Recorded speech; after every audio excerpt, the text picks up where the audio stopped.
अस्सलाम वालेकुम नाजरीन, आप देख रहे हैं आईएनएन चैनल। मैं हूं शेख अहमद अली। इस न्यूज़ बुलेटिन में आइए नज़र डालते हैं दिन भर की बड़ी खबरों पर। लेकिन सबसे पहले आईएनएन चैनल के मैनेजमेंट और पूरे स्टाफ की जानिब से आप सभी को माह रमज़ानुल मुबारक की दिली मुबारकबाद। आज शहर में रमज़ानुल मुबारक का आगाज़ हो चुका है। शहर की सभी मसाजिद में तरावी का एहतमाम किया गया। मक्का मस्जिद को ख़ास तौर से रोशनियों से मुनव्वर किया गया। नमाज तरावी के लिए वहाँ वसी इंतज़ाम किए गए हैं। इसके अलावा शहर की सभी मसाजिद में आज बाद नमाज इशा तरावी का आगाज़ हो चुका है। कुछ मसाजिद में जहाँ 3 पारे, कुछ मसाजिद में 5 पारों की तिलावत का अहतमाम किया गया, तो ज़्यादातर मसाजिद में 1.25 पारे का अहतमाम किया गया। शहर में आज से जश्न का माहौल देखा जा रहा है।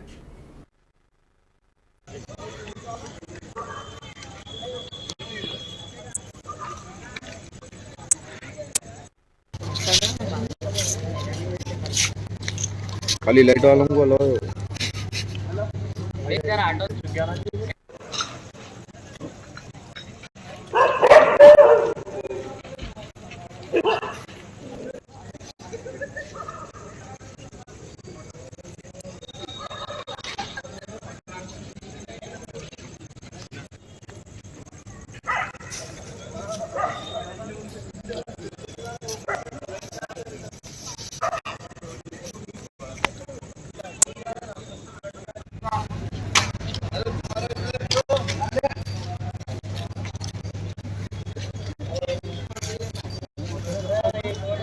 इसमें तुम नहीं दिखे।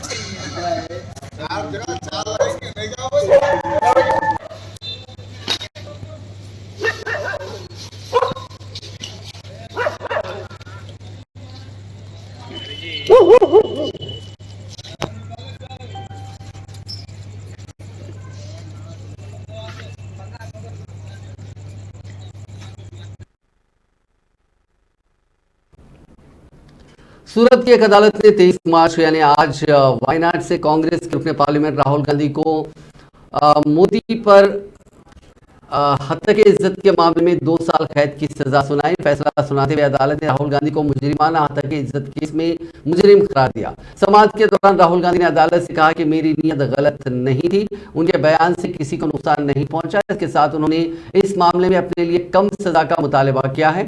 वायनाड के रुकने पार्लियामेंट के खिलाफ उनके काबिल एतराज तबसरे पर मुकदमा दर्ज किया गया था। ताहम अब राहुल को इस मामले में जमानत मिल गई है। उन्होंने समाअत के दौरान अपने बयान पर माफी मांगने से इनकार कर दिया था। कांग्रेस पार्टी ने कहा कि सूरत की अदालत के इस फैसले के खिलाफ वो अपील करेगी।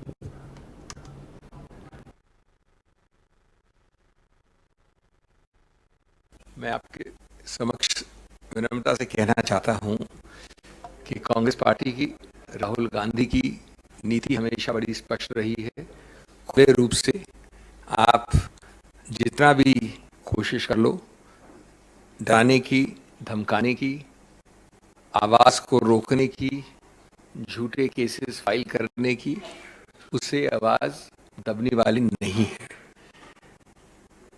सामाजिक, आर्थिक, राजनीतिक जो जलते हुए मुद्दे हैं इस देश के, उनके विषय में श्री राहुल गांधी बोलते रहेंगे, आवाज उठाते रहेंगे।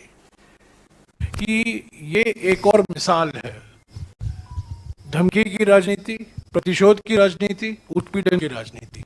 ये एक और मिसाल है। दिल्ली पुलिस का घर में जाना, ये शर्त रखना कि पार्लियामेंट नहीं चलेगा जब तक राहुल जी माफी मांगेंगे, तो ये सब एक रणनीति के आधार पर ये चल रहे हैं।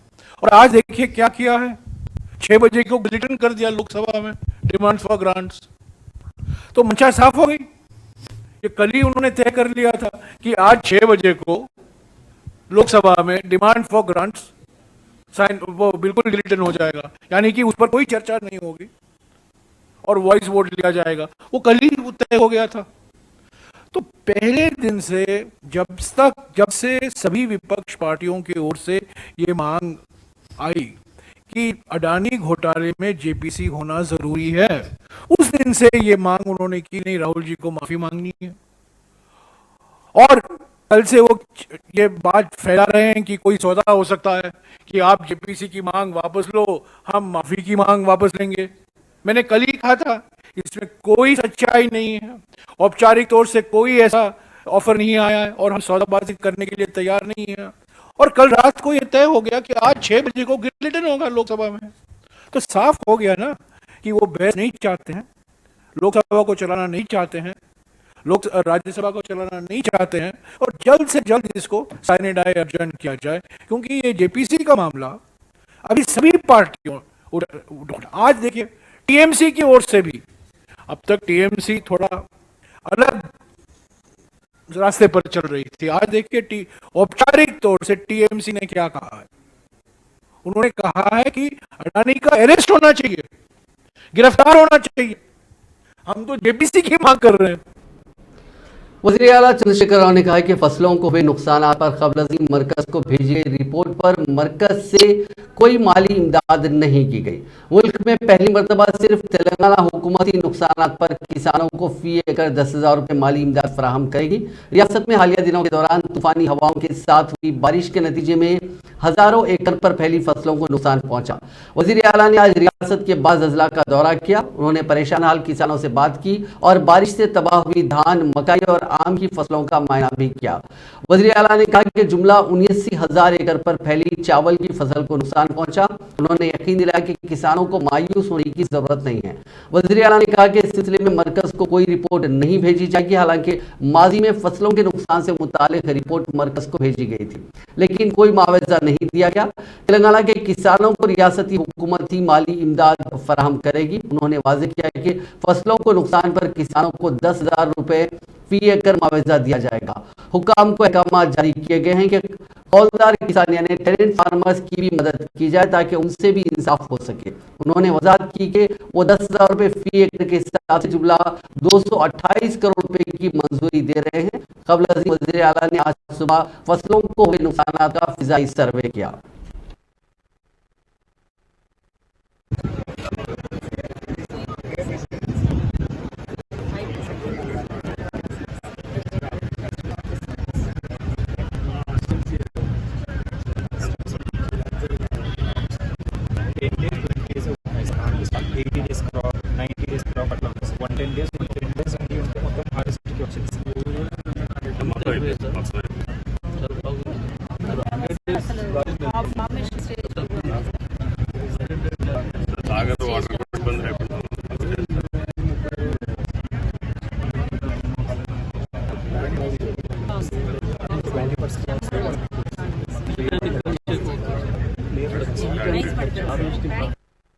రూపాయలు కాస్ట్లీ మాకు తెలిసింది. ఎకరానికి 10,000 రూపాయలు ఫస్ట్ టైం ఇన్ ఇండియా ప్రకటిస్తా ఉన్నాను. నేను ఇమీడియట్ గా వీళ్ళకు ఇవ్వడం జరుగుతుంది. ఒకటి. రెండవది, నాకు మన ఇక్కడ ఉన్న మంత్రి గారు, నాయకులు, స్థానిక ఎమ్మెల్యేలు, స్థానిక సంస్థల ప్రజాప్రతినిధులు, మా సిపిఎం సిపిఐ నాయకులు అంతా కూడా కలిసికట్టుగా చెప్పారు. ఈ పర్టికులర్ నియోజకవర్గంలో, ఈ జిల్లాలో కౌలు రైతుల సంఖ్య చాలా ఎక్కువగా ఉంది. నేను మాట్లాడే వాళ్ళతో నేను కౌలు కట్టినాం సార్, కొందరు పూర్తి కట్టించుకున్నారు, కొందరు సగం కట్టించుకున్నారు, ఆ రకంగా ఉంది. సిఎస్ గారికి ఇంతకు ముందు రిక్వెస్ట్ చేశాం.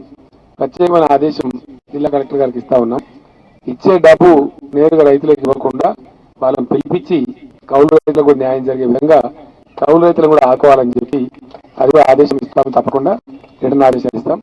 ఆ రకంగా నిజమైన రైతుంటే ఆయనకే వస్తుంది, కౌలు రైతుంటే కౌలు రైతుకు వచ్చే విధంగా పెట్టుబడి వాళ్ళు పెట్టి మునిపోయిన వాళ్ళు కాబట్టి వాళ్ళకు కూడా డెఫినెట్గా న్యాయం చేస్తాం. ఆ రకంగా ఆదేశాలు కూడా ఇస్తాం. ఆ రకంగా ఈ సందర్భాన్ని ఎదుర్కొందాం. మరొక మారు రైతులందరికీ నేను విజ్ఞప్తి చేసేది, మీ ప్రభుత్వం ఉంది రాష్ట్రంలో, తెలంగాణ ప్రభుత్వమే రైతు ప్రభుత్వం. కాబట్టి మీరు ఎట్టి పరిస్థితుల్లో నిరాశకు గురి కావద్దు. రబ్బర్ బంతులాగా తిరిగే విధంగా జరిగిన నష్టానికి ఏమాత్రం చింతించకుండా భవిష్యత్తులో ఇంకా ఉన్నతమైన పంటలు గొప్ప పండించేటువంటి ఆలోచన పోవాలి. ఎట్టి పరిస్థితుల్లో ధైర్యం విడనాడవద్దనేది రైతులు కానీ నా మనవి. Thank you. తప్పకుండా ఈ పర్టికులర్ फसलों को बेमौसम बारिश से हुए नुकसानात का जायजा लेने के लिए वजीर आला चंद्रशेखर राव के मुख्तलिफ अजला के दौरे के मौके पर इम्कानी एहतजाज के पेश नज़र अपोजिशन के कई कायदीन को एहतियाती तौर पर गिरफ्तार कर लिया गया। महबूबाबाद जिले के पिदावा नगर मंडल में बीजेपी और कांग्रेस लीडरों को गिरफ्तार किया गया। दोरनाकल हल्के में बीजेपी, कांग्रेस और सीपीआईएम के कारकुनों को गिरफ्तार किया गया। जयशंकर भोपालपल्ली जिले के मोगलापल्ली, तेकुमितला और चितियाला मंडलों में कांग्रेस के कायदीन को हिरासत में लिया गया। वजीर आला के दौरे के पेश नजर पुलिस ने चौकसी इख्तियार की थी और सख्त सिक्योरिटी इंतजाम किए गए थे। Telangana state public service commission के पेपर लीक के मामले में पुलिस ने अपनी जांच तेज कर दी है। आज पुलिस ने अब तक 12 अफराद को अदालती तहवील में भेजा है। उन्हें आज कोर्ट में पेश किया गया, उसके बाद उन्हें चंचलगुड़ा जेल मुंतकिल कर दिया गया। पुलिस ने 9 लोगों को इससे पहले गिरफ्तार किया गया था। आज 3 और लोगों को इसमें गिरफ्तार किया गया। उनके नाम रमेश, सुरेश और शमीम है। ये टीएसपीएससी के एम्प्लॉयज बताए जा रहे हैं। इन्हें इससे कबल पुलिस ने 9 अफराद को गिरफ्तार किया गया था और उन्हें 28 मार्च तक इनकी अदालती तहवील में भेजा गया, जबकि आज गिरफ्तार 3 अफराद को 6 अप्रैल तक के लिए अदालती तहवील में दिया गया। तेलंगाना कांग्रेस के सदर रेवंत रेड्डी, जिन्होंने तेलंगाना पब्लिक सर्विस कमीशन के पेपर लीक होने के मामले के सिलसिले में मुख्तलिफ इल्जाम लगाए थे, वो आज स्पेशल इन्वेस्टिगेशन टीम ने आज उनसे पूछताछ की। खबर थी कांग्रेस कायदीन के इम्कानी एहतजाज के पेश नजर पुलिस ने कई कांग्रेस कायदीन को घरों पर नजरबंद कर दिया था। आज इसी दौरान रेवंत रेड्डी एसआईटी के रूबरू पेश हुए और उन्होंने कहा कि इस पूरे मामले की आला सतही जांच होनी चाहिए। पुलिस ने जब रेवंत रेड्डी एसआईटी के ऑफिस पहुंचे तो सख्त सिक्योरिटी इंतजाम किए गए थे और पुलिस ने सिर्फ रेवंत रेड्डी की गाड़ी को एसआईटी ऑफिस जाने की इजाजत दी। పూర్తిగా ఈ కుట్రకోణం అనేది తేలిపోతుంది। వ్యక్తుల గురించి కూడా చెప్పిండు। బండి సంజయ్కి ఎట్లా పాత్ర ఉంది, బీజేపీకి ఎట్లా పాత్ర ఉంది, ప్రవీణ్ కుమార్కి ఎట్లా పాత్ర ఉంది, రాజశేఖర్ రెడ్డికి ఎట్లా పాత్ర ఉంది, ఏ రకంగా ఈ నిర్ణయం జరిగిందో పూర్తి వివరాలు కేటీఆర్ దగ్గర ఉన్నాయి। ఈయన చెప్పినాన్ని ఎందుకు విశ్వసించాలి అంటే ఈయన ఐటీ శాఖ మంత్రి 2015లో తెలంగాణ పబ్లిక్ సర్వీస్ కమిషన్కు వెళ్ళి అప్పటి చైర్మన్ గంటా చక్రపాణి గారిని కలిసి మీ దగ్గర ఉన్నాయని చెత్త కంప్యూటర్లు, ఈ చెత్త కంప్యూటర్లు పెద్ద ఉపయోగం లేనివి, నేను కొత్త కంప్యూటర్లు ఇస్తాను పోయి ఆయన కలిసిన ఫోటో కూడా ఇచ్చిన। ఆయన పోయి తెలంగాణ పబ్లిక్ సర్వీస్ కమిషన్ కలిసి ఇప్పుడు ఈ గోల్మాల్ జరిగిన దానికి వాడిన కంప్యూటరు కేటీఆర్ గారే స్వయంగా అక్కడికి వెళ్ళి ఆ సంస్థకు అందించిండు। అంటే కేటీఆర్ గారే స్వయంగా తెలంగాణ పబ్లిక్ సర్వీస్ కమిషన్కు వెళ్ళి అక్కడ పాత కంప్యూటర్లు అన్ని తీపిచ్చి కొత్త కంప్యూటర్లు పెట్టి ఈ కొత్త కంప్యూటర్లను టీఎస్టీఎస్ అంటే తెలంగాణ స్టేట్ టెక్నాలజీ సర్వీసెస్ అదొక కార్పొరేషన్, ఐటీ మినిస్ట్రీ కింద ఈ కార్పొరేషన్ పనిచేస్తుంది। ఈ కార్పొరేషన్ కింద అవుట్ సోర్సింగ్ ఏజెన్సీస్ పనిచేస్తాయి। అవుట్ సోర్సింగ్ ఏజెన్సీస్ ఉద్యోగస్తుల నియామకం చేస్తుంది। ఆ ఉద్యోగే రాజశేఖర్ రెడ్డి అని टीपीसीसी सदर रेवंत रेड्डी को तेलंगाना पब्लिक सर्विस कमीशन के पेपर लीक मामले में उनकी जानिब से लगाए गए इल्जामात को लेकर एसआईटी की जानिब से आज उन्हें दफ्तर में हाजिरी देने के लिए नोटिस दी गई थी। जब रेवंत रेड्डी के हमरा कई कांग्रेस कायदीन जाना चाहते थे तो उन्हें खासकर साबिक वजीर मोहम्मद अली शब्बीर को, हैदराबाद डीसीसी सदर समीर वलीउल्लाह और दीगर कायदीन को उनकी क़यामगाहों पर हाउस अरेस्ट कर दिया गया। आज बहुत से कायदीन के मकामात पर पुलिस सुबह 5 बजे ही पहुंच गई। इन कायदीन में समीर वलीउल्लाह, टीपीसीसी के नायब सदर डॉक्टर मल्लू रवि शामिल हैं। साबिक वजीर मोहम्मद अली शब्बीर और सीनियर कांग्रेस मल्लू रवि ने कांग्रेस कायदीन को हिरासत में लेने और उन्हें नज़रबंद करने की सख्त मजम्मत करते हुए बताया कि जिस तरह कविता को ईडी के पास तलब करने पर रियासती वज़रा बीआरएस कायदीन उनकी हिम्मत बांधने के लिए दिल्ली रवाना हुए थे, ठीक उसी तरह कांग्रेस कायदीन भी रेवंत रेड्डी के साथ एसआईटी दफ्तर को जाना चाहते थे, लेकिन पुलिस ने गैर जमहूरी तरीक़ेकार इख्तियार करते हुए उन्हें हिरासत में ले लिया या उन्हें हाउस अरेस्ट कर दिया।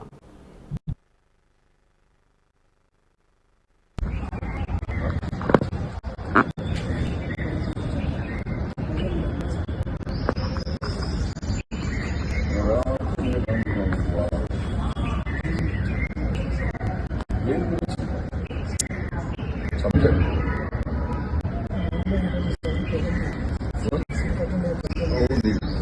రేవంత్ రెడ్డి గారు పోతారు. ఏమని నోటీస్ ఎందుకు ఇచ్చారు? నోటీస్ రేవంత్ గారు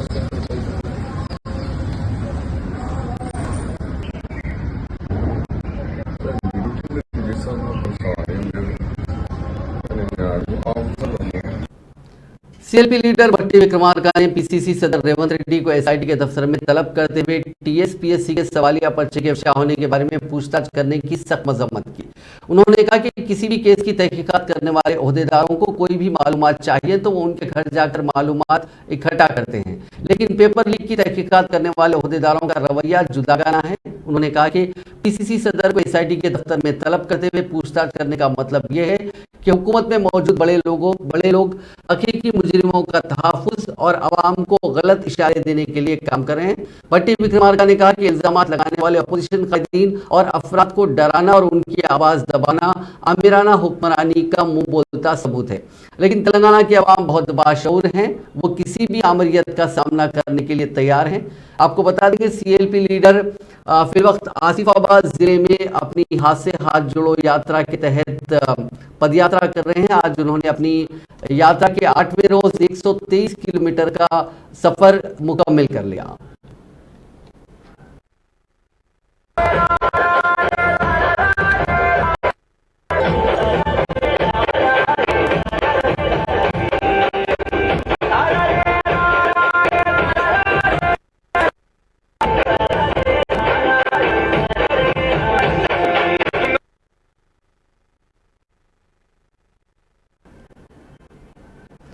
कांग्रेस के रुकने पार्लियामेंट कोमल रेड्डी वेंकट रेड्डी ने बताया कि उन्होंने वजीर आजम नरेंद्र मोदी और मरकजी वज़रा से मुलाकात करते हुए उनके हल्के पार्लियामान में आने वाले अज़ला में तरक्याती कामों को रूबे अमल लाने के सिलसिले में नुमाइंदगी की। बिलखुसूस एलबी नगर दा हयात नगर रामोजी राव फिल्म सिटी तक मेट्रो रेल को तोसी देने के सिलसिले में नुमाइंदगी करने के अलावा रंगारेड्डी नलगुंडा के शाहराहों के तामीरी काम के सिलसिले में फंड जारी करने का उन्होंने मुतालबा किया। उन्होंने कहा कि जीवन ज्योति बीमा की हद उम्र 18 साल से 50 साल तक में इजाफा करते हुए उसे 70 साल करने की नुमाइंदगी की गई, क्योंकि हैंडलूम सनत से वाबस्ता बुनकरों ने उन्हें नुमाइंदगी करने के लिए कहा था। उन्होंने इस बात की वजाहत की कि उनकी मुलाकात मरकजी वज़रा से सियासी सतह की नहीं बल्कि अपने हल्के की तरक्की के लिए की गई मुलाकातें थी।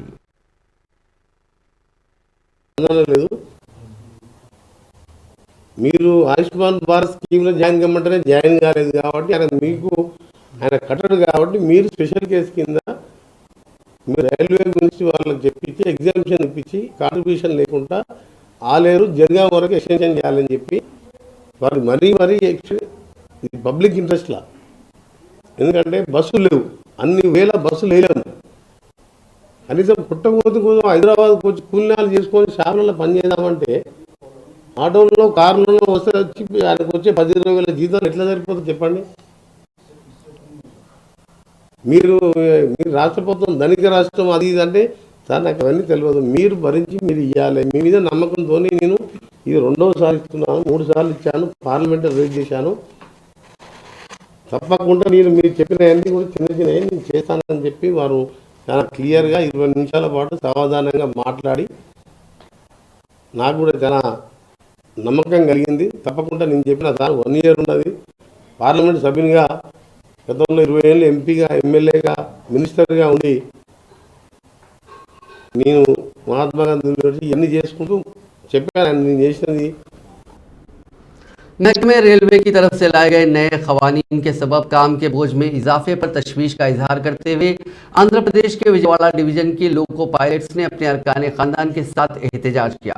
उन्होंने कहा कि जीरो सिग्नल पासिंग और दीगर खवानीन पर सख्त एतराज़ किया। उन्होंने कहा कि इसका काम पर बुरा असर पड़ा है। उन्हें शिकायत है कि एक ही वक्त में कई काम करने की वजह से सेहत के मसाइल बढ़ गए हैं। लोको पायलट ने फिक्रमंदी का इजहार करते हुए कहा कि उनकी मेहनत के बावजूद उन्हें मुनासिब इंसाफ नहीं मिल रहा है। उन्होंने अफसोस का इजहार करते हुए कहा कि तातीलात के मामले में हुकाम की सख्ती की वजह से उन्हें कई परेशानियों का सामना करना पड़ता है, इसलिए अरकान खानदान के साथ मिलकर वो एहतजाज के लिए मजबूर हो गए हैं। जिले कुमरम भी आसिफाबाद में मॉइस्टों और पुलिस के दरमियान फायरिंग का तबादला हुआ। ये वाकया कल शब दंतेवाड़ा पुलिस स्टेशन के हदूद में पेश आया।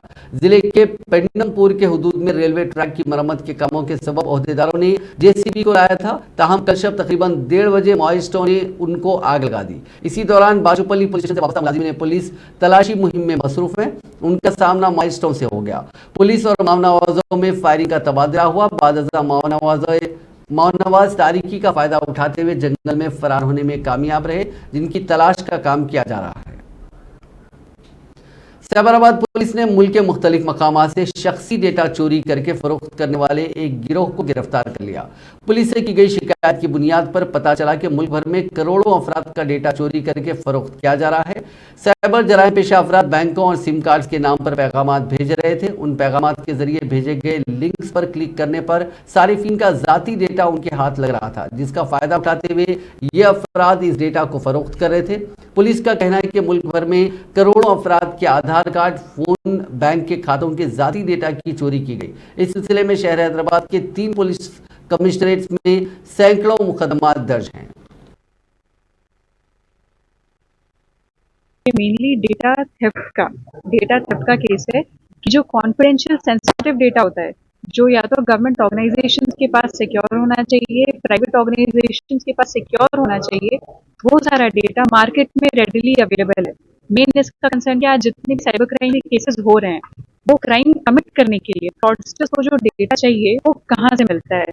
ये उसी का प्रूफ है कि ये सारे ऑर्गेनाइजेशन से जब डेटा लीक होता है, कुछ लोग, जिन लोगों को हमने पकड़ा है, वो ऐसे डेटा को एग्रीगेट करते हैं, अपने पास रखते हैं और फिर प्लेटफॉर्म्स के थ्रू उसको अलग अलग साइबर क्रिमिनल्स को सेल करते हैं। यहाँ पे जो प्लेटफॉर्म हमें पता चला वो है जस्ट डायल पे एज सर्विस डिलीवरी एजेंट्स ये लोग अपने आप को रजिस्टर करते हैं और वहाँ पे जो भी कॉल कर रहा है, तो ऐसे कॉल्स के कस्टमर्स कोई नॉर्मल जेन्युइन इंसान नहीं होता है। जो साइबर क्राइम फ्रॉडस्टर्स होते हैं वो लोग जस्ट डायल पे कॉल करते हैं और बोलते हैं कि उनको फॉर एग्जांपल क्रेडिट कार्ड का डेटा चाहिए, डेबिट कार्ड का डेटा चाहिए, तो फिर वो उनकी इंक्वायरी लिस्ट होती है और वो इन सारे सर्विस डिलीवरी एजेंट्स के पास जाती है और फिर ये लोग उन फ्रॉडस्टर्स को वापस कॉल करते हैं, या तो फिर इनका जो डिटेल्स होता है वो फ्रॉडस्टर को चला जाता है थ्रू जस्ट डायल और फिर वो लोग इनसे टच में आते हैं।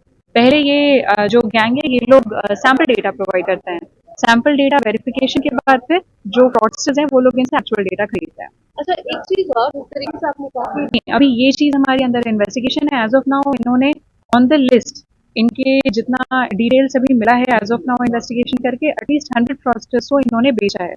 तो अभी वो 100 फ्रॉडस्टर्स के पास भी उनके पास इतना सारा डेटा होगा तो यू कैन इमेजिन कितने क्राइम्स वो कमिट करेंगे। बट अभी this is a matter of investigation and definitely we are sure more than a good number of cases, काफी केसेस इससे रजिस्टर हुए हैं। सेफ्टी और सिक्योरिटी के लिए मतलब फ्लो होता है किसी भी ऑर्गेनाइजेशन में, कंपनी में, वो इंफॉर्मेशन फ्लो को सिक्योर करना कि कौन सा डेटा किस इंसान के थ्रू किसको जा रहा है। डेटा कुछ सारे सिक्योर चैनल के थ्रू शेयर होना चाहिए, ओनली ऑफिशियल ईमेल आईडीज के थ्रू शेयर होना चाहिए, व्हाट्सएप पे दूसरे प्लेटफॉर्म्स को यूज करके नहीं होना चाहिए। अकाउंटेबिलिटी मेंटेन होनी चाहिए सारे ऑर्गेनाइजेशन में। जो हमारा बिल है अभी पेंडिंग, वो बिल एक बार पास होगा तो फिर ऐसे इंस्टेंसेस होने बंद हो जाएंगे। अच्छा, ये पूरा मामला कहाँ से शुरू हुआ, मतलब आप तक कैसे पहुंचा और आपने कैसे शुरुआत की? नहीं, ये चीज हमें हमेशा से लगता था कि आखिर ये साइबर क्रिमिनल्स के पास डेटा कहाँ से आता है। तो फिर उसके बाद we got a complaint actually. तो फिर because we were anyway investigating and thinking and then the complaint came to us saying कि this kind of data is available. तो फिर उसके बाद हमने इसमें इन्वेस्टिगेशन स्टार्ट किया and then it led to all of this. The accused have been arrested all from Delhi as of now, but they belong to different places. what was the allegation? The allegation in the complaint is regarding mainly greater Hyderabad के हदूद के मीरपेट के division 45 में आवारा कुत्तों के हमले में एक लड़का शदीद जख्मी हो गया। उसको इलाज के लिए फौरी तौर पर अस्पताल मुंतकिल किया गया। केशव रेड्डी कमेटी हॉल के करीब ये लड़का जा रहा था कि आवारा कुत्तों ने उस पर हमला कर दिया। बच्चे की चीखों पुकार सुनकर वालिदैन घर से बाहर निकले, जिन्होंने आवारा कुत्तों से इस बच्चे को बचाया और फौरी तौर पर 108 एम्बुलेंस के जरिए लड़के को इलाज के लिए अस्पताल मुंतकिल किया। हालिया दिनों के दौरान हैदराबाद में आवारा कुत्तों के हमले के वाकयात में इजाफा होता जा रहा है। ये कुत्ते रात को मोटरसाइकिलों का पीछा करते हैं और मोटरसाइकिल सवारों को दहशतज़दा करते हैं। विशाखापट्टनम कलेक्ट्रेट रामोजोगी पेट माफ कीजिएगा, विशाखापट्टनम कलेक्ट्रेट रामू जोगी पेट इलाके में 3 मंजिला इमारत के मुनहदम होने के नतीजे में 3 अफराद हलाक हो गए। ये 3 मंजिला इमारत 4 शोबे की निस्शब मुनहदम हो गई। इस वाक़े में 14 साल अंजलि, उसके भाई 17 साल दुर्गा प्रसाद और बिहार से ताल्लुक रखने वाला 27 साल छोटू हलाक हो गए, जबकि दीगर 5 अफराद शदीद जख्मी हो गए। जख्मियों में के शिवशंकर, एस रामाराव, प्रीति कल्याणी, एस कृष्णा और एस रोजा रानी शामिल है। इतला मिलती पुलिस, फायर ब्रिगेड, एनडीआरएफ और रेवेन्यू टीम्स मौके पर पहुंची, जिन्होंने इमदाद और बचाव ऑपरेशन शुरू किया। इस वाक़े से आसपास के अफराद खौफ में मुब्तला हो गए। इस वाक़े के वक्त इमारत में जुमला 8 अफराद मौजूद थे।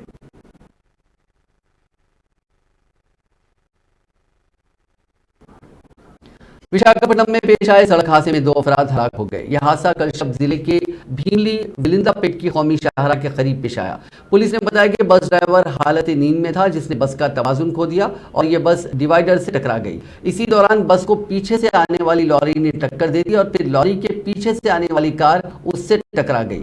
इस खौफनाक हादसे में कार में सवार 2 अफराद मौके पर ही हलाक हो गए। महलूकीन की शिनाख्त श्रीकाकुलम से ताल्लुक रखने वाले दुर्गा प्रसाद और पी संतोष के तौर पर की गई। लाशों को पोस्टमार्टम के लिए अस्पताल मुंतकिल कर दिया गया। पुलिस ने इस सिलसिले में एक मामला दर्ज करके जांच शुरू कर दी है। करीमनगर क्लॉक टावर सर्कल में वाक़ बीएसएनएल के दफ्तर में अचानक आग लग गई।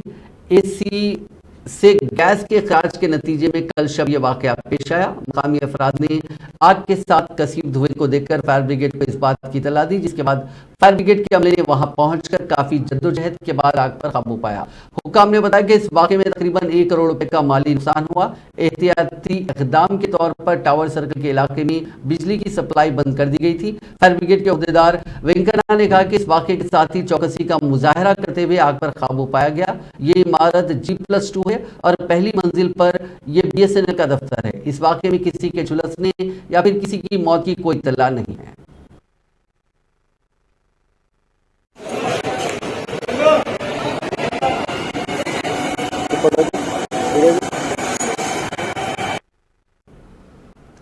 हैदराबाद गच्चीबौली पुलिस स्टेशन के डिटेक्टिव इंस्पेक्टर रविंदर के मुताबिक बीआरएस पार्टी के मकामी कायदीन ने इस माह की 20 तारीख को गच्चीबौली पुलिस स्टेशन में शिकायत दर्ज कराई थी कि उन लोगों के खिलाफ कार्रवाई की जाए जिन्होंने एमएलसी कविता की तस्वीर के साथ छेड़छाड़ करते हुए काबिल एतराज वीडियो सोशल मीडिया पर अपलोड किया। पुलिस ने इस सिलसिले में एक केस दर्ज करके तफ्तीश शुरू कर दी और एक नौजवान को गिरफ्तार कर लिया, जिसकी शिनाख्त बी चंद्रशेखर के तौर पर की गई। इसका ताल्लुक जिले करीमनगर रामगढ़ मंडल के मौजू वही चला से है। चंद्रशेखर को कल गिरफ्तार करके रिमांड पर भेजा गया था। हनमटुल्ला के करीब काकतिया नहर में 2 भाई लापता हो गए। कुतुबली के रहने वाले नरेश के बेटे 16 साल हर्षित और 9 साल अनवेक तैराकी के लिए गए थे, ताहम नहर में पानी के शदीद बहाव के नतीजे में ये दोनों भाई बह गए।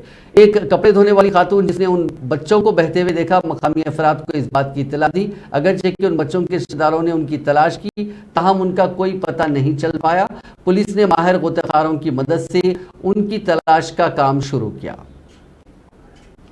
तेलंगाना के जिले महबूबनगर मुस्तकर के गवर्नमेंट जूनियर कॉलेज बॉयज में आज इंटरमीडिएट इम्तिहान के दौरान साल अव्वल की तालिबा बिंदु को अचानक सीने में शदीद दर्द शुरू हुआ, जिस पर ओहदेदारान ने फौरी हरकत में आते हुए 108 एम्बुलेंस के जरिए मकामी अस्पताल पहुंचाया। इब्तदाई तिब्बी इमदाद के बाद डॉक्टरों ने खतरे से बाहर बताया। फिलहाल तालिबा की तबीयत बेहतर बताई जाती है।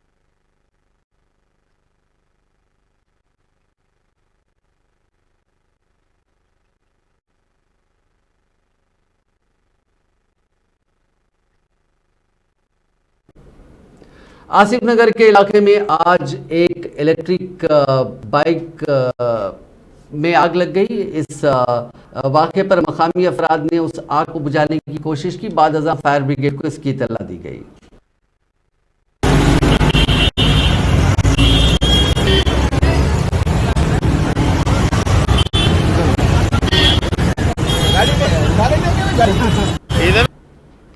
नाज़रीन, इस न्यूज़ बुलेटिन में बस इतना ही। आप देखते रहिए INN चैनल।